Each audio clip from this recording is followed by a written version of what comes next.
Hema committee report പുറത്തു വന്നതിൽ പിന്നെ പല തരത്തിലുള്ള അഭിപ്രായങ്ങൾ സമൂഹ മാധ്യമങ്ങളും അതുപോലെ തന്നെ പത്രമാധ്യമങ്ങളിലും എല്ലാം നമുക്ക് കാണാൻ സാധിക്കാം. ഞാൻ അതിൽ കണ്ട ഒരു പ്രധാന പോയിന്റ് എന്താണെന്ന് വെച്ചാൽ, ഇതിന്റെ തുടർച്ചയായി മലയാള സിനിമയിൽ സംഭവിക്കാൻ പോകുന്നത് വളരെ നല്ല രീതിയിലുള്ള ഒരു പരിവർത്തനമാണ് എന്നാണ് എനിക്ക് തോന്നുന്നത്. എല്ലാ ഇൻഡസ്ട്രിയിലും, മലയാളത്തിൽ മാത്രമല്ല, ഇന്ത്യയിൽ തന്നെ മറ്റ് ലാംഗ്വേജസ്, അതിപ്പോൾ തെലുങ്ക് ആയാലും ഹിന്ദി ആയാലും തമിഴ് ആയാലും കന്നഡ ആയാലും അതുപോലെ തന്നെ ഇന്റർനാഷണൽ മൂവി കോർപ്പറേറ്റ് കമ്പനികളായാലും എവിടെ ആയിരുന്നാലും ഇത്തരത്തിലുള്ള പ്രശ്നങ്ങൾ, അതായത് ഇത്തരത്തിലുള്ള ഹീനസ് ആയിട്ടുള്ള ക്രൈംസ്, സ്ത്രീകൾ അനുഭവിക്കുന്ന ക്രൈംസിനോടുള്ള മനുഷ്യരുടെ മനോഭാവം മാറാനുള്ള ഒരു തുടക്കമാണ് ഹേമ കമ്മിറ്റി റിപ്പോർട്ട് എന്നാണ് ഞാൻ വിശ്വസിക്കുന്നത്. അതിൽ മലയാള ഫിലിം ഇൻഡസ്ട്രി കുറച്ചുകൂടി ഫാസ്റ്റ് ആയിട്ട് ആക്ട് ചെയ്തു എന്നാണ് മറ്റൊരു വശം. 2017 നടിയെ ആക്രമിച്ച ആ കേസിനെ പിന്തുടർന്ന് വന്ന WCC എന്ന സംഘടനയുടെ ഒരു രൂപീകരണവും അവരുടെ കുറ്റമറ്റതായിട്ടുള്ള വളരെ ഫോക്കസ്ഡ് ആയിട്ടുള്ള പ്രവർത്തനത്തിന്റെ ഭാഗമായിട്ടാണ് ഇങ്ങനെ ഒരു കമ്മീഷൻ രൂപീകരിക്കാൻ ഗവൺമെന്റ് നിർബന്ധിതരാവുകയും അതുപോലെ തന്നെ അതിൻ്റെ ഒരു റിപ്പോർട്ടിലേക്ക് അവർ എത്തിച്ചേരുകയും ചെയ്തത്. അത് പുറത്തു വരാൻ, അതിൻ്റെ ഫുൾ ഫോമിലുള്ള ഇൻഫർമേഷൻസ് പുറത്തു വരാൻ ഒരുപാട് സമയം എടുത്തെങ്കിൽ കൂടി അത് വന്നതിൽ വളരെയധികം സന്തോഷവാനാണ് ഞാൻ. മറ്റൊന്നും കൊണ്ടല്ല, നല്ലൊരു മാറ്റത്തിനുള്ള തുടക്കം തന്നെയാണ് ഈ ഹേമ കമ്മിറ്റി റിപ്പോർട്ട്. നമ്മൾ ആ റിപ്പോർട്ടിലെ പല ഭാഗങ്ങളും വായിക്കുമ്പോൾ അതിലുള്ള ഓരോ വ്യക്തികൾ, എസ്പെഷ്യലി സ്ത്രീകൾ അനുഭവിക്കുന്ന അല്ലെങ്കിൽ അനുഭവിച്ച അത്രയും സങ്കടകരമായ അല്ലെങ്കിൽ അത്രയും ചലഞ്ചിങ് ആയിട്ടുള്ള ആ സിറ്റുവേഷനെ കുറിച്ചൊക്കെ നമ്മൾ ഈ റിപ്പോർട്ടിലൂടെ വായിക്കുമ്പോൾ നമുക്ക് ചിലപ്പോൾ ഇങ്ങനെ തോന്നാം, എന്താണ് മലയാളം ഫിലിം ഇൻഡസ്ട്രി ഒരു ക്രൈം സിൻഡിക്കേറ്റ് ആണോ, ഒരു കുറ്റവാളികളുടെ ഒരു സംഘടനയാണോ എന്നുള്ള ഒരു പോയിന്റ് നമുക്ക് മനസ്സിൽ വന്നേക്കാം.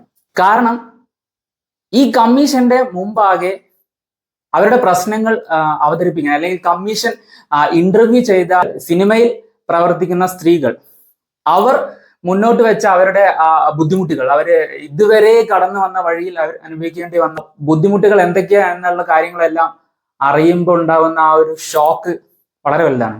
അത് അവര് ചുമ്മാ പറയുക മാത്രമല്ല, അതിനനുസരിച്ച് അതിന് സപ്പോർട്ടീവ് ആയിട്ടുള്ള എവിഡൻസ്, അതിപ്പോൾ ഡിജിറ്റൽ ആയാലും വോയിസ് റെക്കോർഡുകളായാലും ഫോട്ടോസ് ആയാലും അതെല്ലാം സബ്മിറ്റ് ചെയ്തതിന് ശേഷമാണ് ഇങ്ങനെ ഒരു റിപ്പോർട്ടിന്റെ അന്തിമ രൂപത്തിലോട്ട് കമ്മീഷൻ എത്തിയത്. ശരിക്കും എന്താണ് മലയാള സിനിമയിൽ സംഭവിക്കുന്നത്? എനിക്ക് തോന്നുന്നത് ഇത് ഇങ്ങനെ ഒരു സംഭവം, സ്ത്രീകൾക്കെതിരെയുള്ള ഇത്തരത്തിലുള്ള ആ ഒരു മനോഭാവം, ഇത്തരത്തിലുള്ള അക്രമ സ്വഭാവങ്ങളും സിനിമയിൽ മാത്രമല്ല സംഭവിക്കുന്നത്, എല്ലാ സെക്ടറിൽ എടുത്താലും അതിൻ്റെതായ രീതിയിൽ സംഭവിച്ചുകൊണ്ടിരിക്കുന്നുണ്ടെന്നാണ് ഞാൻ വിശ്വസിക്കുന്നത്. അതിപ്പോൾ ഏത് പ്രൊഫഷൻ എടുത്താലും, ഡോക്ടേഴ്സ്, എഞ്ചിനീയേഴ്സ്, പോലീസ്മാൻ, ഏത് സെക്ടർ എടുത്താലും ഇത്തരത്തിലുള്ള അനുഭവങ്ങൾ അവിടെ ജോലി ചെയ്യുന്ന സ്ത്രീകൾക്ക് പറയാനുണ്ടാവും എന്നുള്ള കാര്യം സംശയമില്ലാത്തതാണ്. അപ്പൊ എന്താണ് ഇങ്ങനത്തെ ഒരു സംഭവം മുന്നോട്ട് വരാനുണ്ടായ കാരണങ്ങൾ? ഈ സിനിമാക്കാരുടെ കാര്യം എടുക്കുകയാണെങ്കിൽ, സിനിമയിൽ തന്നെ അലിഖിതമായി എഴുതപ്പെട്ട കുറെ നിയമങ്ങളുണ്ട്. എസ്പെഷ്യലി അത് ആണുങ്ങൾക്ക് സപ്പോർട്ടീവ് ആയിട്ടുള്ള തരത്തിലാണ്. അവരാണ് തീരുമാനിക്കുന്നത് യഥാർത്ഥത്തിൽ ഏത് രീതിയിലാണ് ഒരു സിനിമ ഇൻഡസ്ട്രി വർക്ക് ചെയ്യേണ്ടത് എന്നുള്ള കാര്യങ്ങളെല്ലാം. ആരൊക്കെ തങ്ങളുടെ സിനിമയിൽ അഭിനയിക്കണം, തങ്ങൾ അഭിനയിക്കുന്ന സിനിമയിൽ ആരൊക്കെ വേണം എന്ന് തീരുമാനിക്കുന്നത് 15 പേരടങ്ങുന്ന പവർ ഗ്രൂപ്പാണ് ഇതെല്ലാം കൺട്രോൾ ചെയ്യുന്നത് എന്ന് പറയുമ്പോൾ ഉണ്ടാവുന്ന ആ ഒരു സംഭവം ഉണ്ടല്ലോ, എല്ലാം കൈപ്പിടിയിൽ ഒതുക്കണം എന്നുള്ള ആ ഒരു ആറ്റിറ്റ്യൂഡിന് പുറത്താണ് ഇങ്ങനെയുള്ള കാര്യങ്ങൾ സംഭവിക്കുന്നത്. ഞാനാണ് വലുത്, അല്ലെങ്കിൽ ഞങ്ങളാണ് വലുത്, ഞങ്ങളുടെ മുകളിൽ ആരുമില്ല.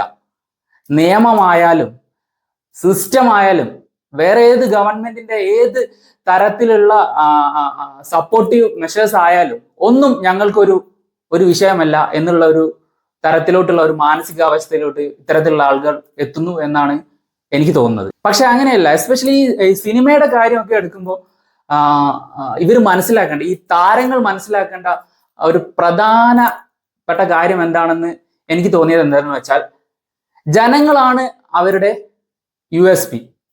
ജനങ്ങളാണ് തീരുമാനിക്കുന്നത് whether they watch their movie or not. അവർ തീരുമാനിക്കുകയാണ് ഞങ്ങൾക്ക് നിങ്ങളുടെ ഇത്തരം സ്വഭാവ ദൂഷ്യമുള്ള ആളുകളുടെ സിനിമ കാണാൻ താല്പര്യമില്ല. അങ്ങനെ ഒരു തീരുമാനത്തിലേക്ക് അവർ എത്തിക്കഴിഞ്ഞാൽ, അല്ലെങ്കിൽ ഇവരുടെ ഇത്തരത്തിലുള്ള പ്രവർത്തനങ്ങൾ കാരണം ജനങ്ങളുടെ മനസ്സിലെ അവരോടുള്ള ഇഷ്ടം കുറഞ്ഞു കഴിഞ്ഞാൽ അവരുടെ കരിയറെ ഡൗൺഫോളിലോട്ടാണ് പോകുന്നതെന്നുള്ള സത്യം ഇവർ മനസ്സിലാക്കുന്നില്ല.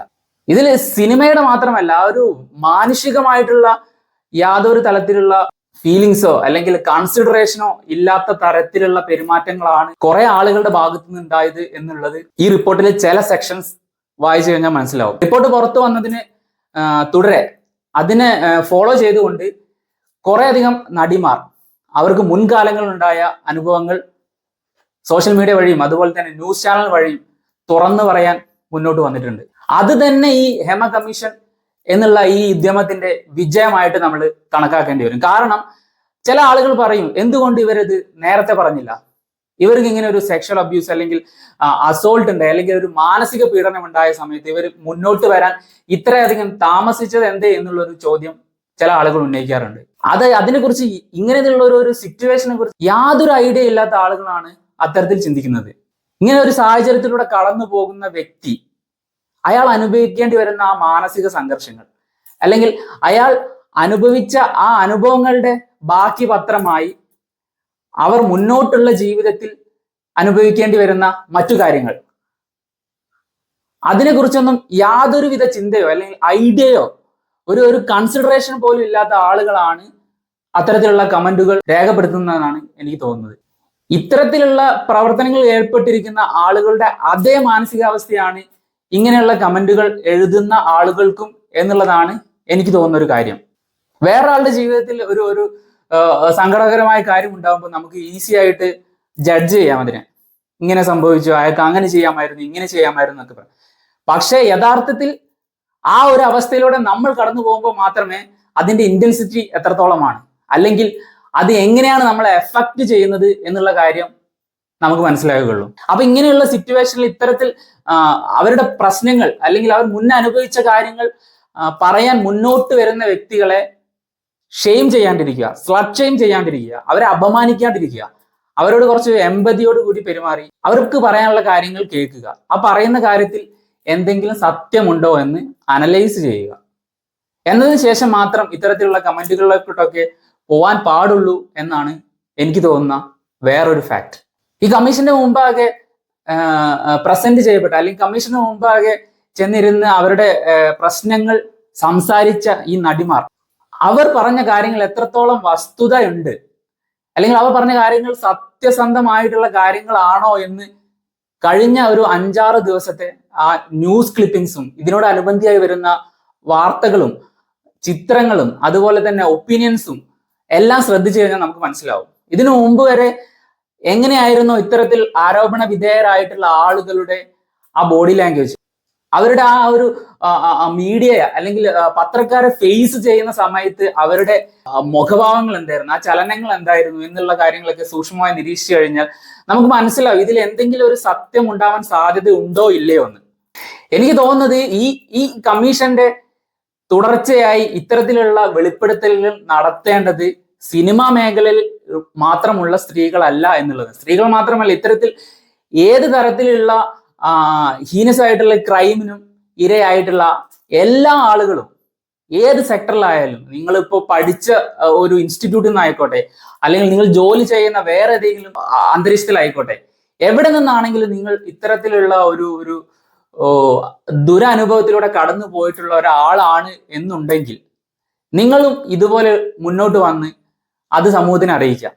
അത് എത്ര വലിയ ആളായാലും, എത്ര ഫൈനാൻഷ്യലി എത്ര ടോപ്പ് പൊസിഷനിൽ ഇരിക്കുന്ന ആളായാലും അല്ലെങ്കിൽ സോഷ്യലി എത്ര ഹയർ പൊസിഷനിൽ ഇരിക്കുന്ന ആളായാലും നിങ്ങൾ അത് പറയുക തന്നെ വേണം. കാരണം അതിന് തുടർച്ചയായിട്ട് നിയമപരമായിട്ട് അതിന് സംഭവിക്കുന്ന കാര്യങ്ങളെക്കാൾ കൂടുതൽ ഇങ്ങനെയുള്ള ആളുകൾ ഇവിടെ ഉണ്ട്, എല്ലാ സെക്ടറിലും ഇത്തരത്തിലുള്ള ആളുകൾ ഉണ്ട് എന്ന് സമൂഹത്തിനെ ബോധ്യപ്പെടുത്താനെങ്കിലും ഇത്തരത്തിലുള്ള തുറന്നു പറച്ചിലുകൾ സഹായിക്കുമെന്നാണ് എനിക്ക് തോന്നുന്നത്. അപ്പൊ ഇത്തരത്തിലുള്ള മലയാള സിനിമയിൽ സംഭവിച്ചുകൊണ്ടിരിക്കുന്ന, ഇന്ത്യൻ സിനിമയിൽ തന്നെ മലയാള സിനിമയിൽ വളരെ ഫാസ്റ്റായി സംഭവിച്ചുകൊണ്ടിരിക്കുന്ന ഈ പരിവർത്തനത്തിന്റെ ഭാഗമായിക്കൊണ്ട് തന്നെ എല്ലാ സെക്ടറിലും എല്ലാ ജോലി സ്ഥലങ്ങളിലും എല്ലാ ഇൻസ്റ്റിറ്റ്യൂട്ടുകളിലും ഇനി മുന്നോട്ട് ഇത്തരത്തിലുള്ള കാര്യങ്ങൾ, ഇത്തരത്തിലുള്ള ക്രൈംസ് തന്നെ പറയാം, അതിപ്പോ മാനസികമായാലും ശാരീരികമായാലും ഇത്തരത്തിലുള്ള ക്രൈംസിൽ പങ്കെടുക്കുന്ന അല്ലെങ്കിൽ ഇത്തരത്തിലുള്ള ക്രൈംസിന്റെ ഭാഗമാകുന്ന ഹീനസ് ആയിട്ടുള്ള മൈൻഡ് സെറ്റ് ഉള്ള ആളുകളെ പുറത്തു കൊണ്ടുവരാനുള്ള ഒരു സാഹചര്യമായി കൂടി ഈ ഹേമ കമ്മീഷൻ റിപ്പോർട്ടിന്റെ പുറത്തു വരവ് നമ്മളെ സഹായിക്കും, അല്ലെങ്കിൽ അത്തരത്തിലുള്ള ആളുകൾക്ക് മുന്നോട്ട് വരാൻ അതൊരു പ്രചോദനവും ധൈര്യവുമാവുമെന്നാണ് ഞാൻ പ്രതീക്ഷിക്കുന്നത്. സിമ്പിൾ ആയിട്ട് നമ്മൾ ആലോചിച്ചാൽ നമുക്കൊരു കാര്യം മനസ്സിലാവും. ഒരു ഒരു ആൺകുട്ടി എന്ന നിലയിൽ അല്ലെങ്കിൽ ഒരു മനുഷ്യൻ എന്ന നിലയിൽ ആലോചിച്ചാൽ തന്നെ ഈ വന്നിരിക്കുന്ന റിപ്പോർട്ടിലെ ഉള്ള കാര്യങ്ങൾ എത്രത്തോളം ആഴത്തിൽ ക്രൈം നിറഞ്ഞതാണെന്നുള്ള കാര്യം നമുക്ക് മനസ്സിലാവും. ഒരു വ്യക്തി അയാളുടെ ജോലി സ്ഥലത്ത് അയാൾക്ക് പീസ്ഫുൾ ആയിട്ട് അയാൾ റൈറ്റ്ഫുൾ ആയിട്ട് അയാൾക്ക് ജോലി ചെയ്യാൻ പറ്റാത്ത ഒരു സാഹചര്യം, അതിനു പുറമെ ഇത്തരം മാനസികവും ശാരീരികവുമായ പീഡനം കൂടി ഏൽക്കേണ്ടി വരിക എന്ന് പറയുന്നത് എത്രത്തോളം സങ്കടകരമായിട്ടുള്ള കാര്യമാണെന്ന് ഓർത്തു നോക്കൂ. അതിപ്പോ ഏത് ജെൻഡറിൽപ്പെട്ട ആളായിക്കോട്ടെ, ഒരു ജോലി നിഷേധം എന്ന് പറയുന്നത് ആ ജീവിക്കാനുള്ള ആ അവകാശം തടഞ്ഞു വെക്കുന്നതിന് തുല്യമാണ്. നിങ്ങൾ ഇവിടെ വേണ്ട, നിങ്ങൾ ജോലി ചെയ്തോ എന്ത് ചെയ്തോ, ഈ ഭൂലോകത്ത് നിങ്ങൾ ജീവിക്കണ്ട, സ്വസ്ഥമായും സമാധാനമായും നിങ്ങളുടെ അവകാശങ്ങൾ സംരക്ഷിച്ചുകൊണ്ട് നിങ്ങൾ ജീവിക്കണ്ട എന്ന് പറയാതെ പറയുന്നത് പോലെയാണ് നിങ്ങൾ ജോലി ചെയ്യേണ്ട എന്ന് പറയുന്നത്. അപ്പൊ ചിലർ പറയും ഈ സ്ത്രീകൾ എന്തിനാണ് ഈ സിനിമയിൽ പോയിട്ട് അഭിനയിക്കുന്നത്? അത് എന്ത് ചോദ്യമാണ്, എന്ത് ന്യായമാണ് ആ ചോദ്യത്തിലുള്ളത്? മറ്റേതൊരു പുരുഷനെ പോലെയും അല്ലെങ്കിൽ മറ്റേത് ജെൻഡറിൽപ്പെട്ട ഒരു വ്യക്തി അയാൾക്ക് ഇഷ്ടപ്പെട്ട തൊഴിലിടം അയാൾ സെലക്ട് ചെയ്യുന്നതിന് തുല്യം തന്നെയാണ് ഒരു സ്ത്രീ മുന്നോട്ട് വന്ന് എനിക്ക് സിനിമയിൽ അഭിനയിക്കണം, ഞാൻ സിനിമയിൽ അഭിനയിക്കാൻ വേണ്ട കാര്യങ്ങൾ ചെയ്യും, അതിനുള്ള എഫേർട്ട് ഞാൻ ഇടും എന്ന് പറഞ്ഞ് മുന്നോട്ട് വരുന്നത്. അതിന് ഇത്ര സില്ലി ആയിട്ട് എന്തിനാണ് നിങ്ങൾ ഇത്ര കഷ്ടപ്പെട്ട് സിനിമയിൽ നിൽക്കുന്നത്? നിങ്ങൾ ഇങ്ങനെയുള്ള കാര്യങ്ങൾ നിങ്ങൾ എന്തിനു സഹിച്ചു നിൽക്കുന്നു? നിങ്ങൾ സിനിമ തന്നെ ഉപേക്ഷിച്ച് പോയിക്കോളൂ എന്ന് പറയുന്നത് ഒട്ടും ന്യായമല്ലാത്ത കാര്യമാണെന്ന് കോമൺ സെൻസ് ഉള്ള ഒരു മനുഷ്യൻ ആലോചിച്ചു കഴിഞ്ഞാൽ മനസ്സിലാവും. അത് ജോലിയുടെ കാര്യത്തിൽ മാത്രമല്ല, ഒരു മനുഷ്യന്റെ മനസമാധാനം തകർക്കുന്ന തരത്തിൽ വരെ, അയാളുടെ ആ ഒരു മാനസികാരോഗ്യത്തിന് അത്രയും വേഴ്സ്റ്റ് ആയിട്ട് ബാധിക്കുന്ന തരത്തിലാണ് ഇത്തരക്കാരുടെ പ്രവർത്തനങ്ങൾ സംഭവിക്കുന്നത്. അതൊരിക്കലും വെച്ച് പുറപ്പെടാൻ പറ്റാത്ത ഒരു കാര്യമാണ്. അതിലെ മറ്റൊരു വശം എന്താണെന്ന് വെച്ചാൽ, അന്നത്തെ സാമൂഹിക അവസ്ഥ എങ്ങനെയായിരുന്നു? ഈ സിനിമയിൽ തന്നെ ഉള്ള ഉന്നതർ അല്ലെങ്കിൽ സിനിമയിലെ ടോപ്പ് പൊസിഷനിലുള്ള സിനിമയുടെ മൊത്തം ബിസിനസ് തോളിലേറ്റുന്ന ആളുകൾ ഇത്തരത്തിലുള്ള കാര്യങ്ങൾ കണ്ട് കണ്ണടച്ച് അവരുടേതായ ലോകത്ത് അവരുടേതായ വഴിക്ക് അവരുടേതായ സന്തോഷം തേടി പൈസ സമ്പാദിച്ച് മുന്നോട്ട് പോകുന്നു. ഇത്തരത്തിലുള്ള കാര്യങ്ങളെല്ലാം അവഗണിച്ച് മുന്നോട്ട് പോയി എന്ന് പറയുന്നത് മറ്റൊരു ക്രൈം തന്നെയാണ്. ഈ സിനിമയുടെ കാര്യത്തിലോട്ട് വരുമ്പോൾ അത് കുറച്ചും കൂടി ജനങ്ങൾക്കിടയിൽ വളരെ പോപ്പുലർ ആയിട്ടുള്ള മീഡിയമാണ്. ഒരു സാധാരണക്കാരന് എന്റർടൈൻമെന്റിന് ഏറ്റവും കൂടുതൽ അപ്രോച്ച് ചെയ്യുന്ന അല്ലെങ്കിൽ സാധാരണക്കാരെ ഏറ്റവും കൂടുതൽ യൂസ് ചെയ്യുന്ന ഒരു മീഡിയമാണ് സിനിമ.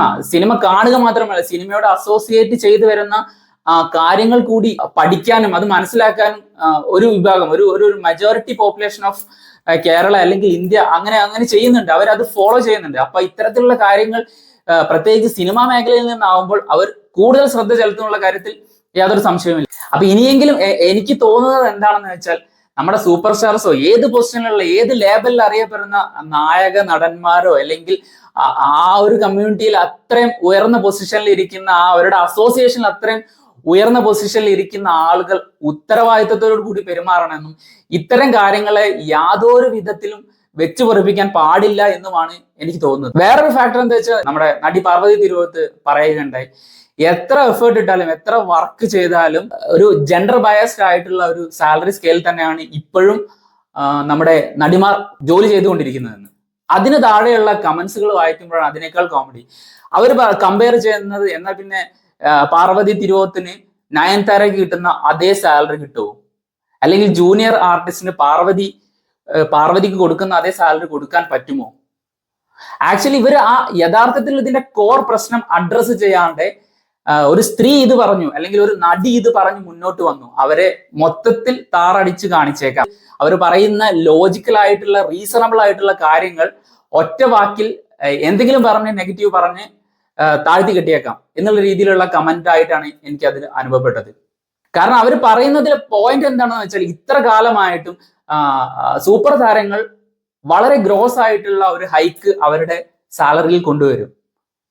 അത് ഈ സൂപ്പർ താരങ്ങളുടെ മാർക്കറ്റ് വരുന്നത് എങ്ങനെയാണെന്ന് ചിന്തിച്ചു കഴിഞ്ഞാൽ നമുക്ക് സിമ്പിൾ ആയിട്ട് മനസ്സിലാവും. നമ്മുടെ സാമൂഹിക അവസ്ഥ തന്നെയാണ്. ആണുങ്ങൾ മാത്രം അംഗീകരിക്കൂ എന്നുള്ള ഒരു സിറ്റുവേഷനിൽ നിന്നാണ് ഇത്രത്തോളമെങ്കിലും മലയാള സിനിമ മുന്നോട്ട് വന്നത്. അപ്പൊ അങ്ങനെയുള്ള ഒരു സാഹചര്യത്തിൽ വർക്ക് ചെയ്യുന്ന കണ്ടീഷനിൽ, ഇപ്പോഴത്തെ കണ്ടീഷനിൽ ആണുങ്ങളുടെ മാർക്കറ്റ് വാല്യൂയെ അധികമായിട്ട് വരൂ കമ്പയർഡ് ടു ലേഡീസ്.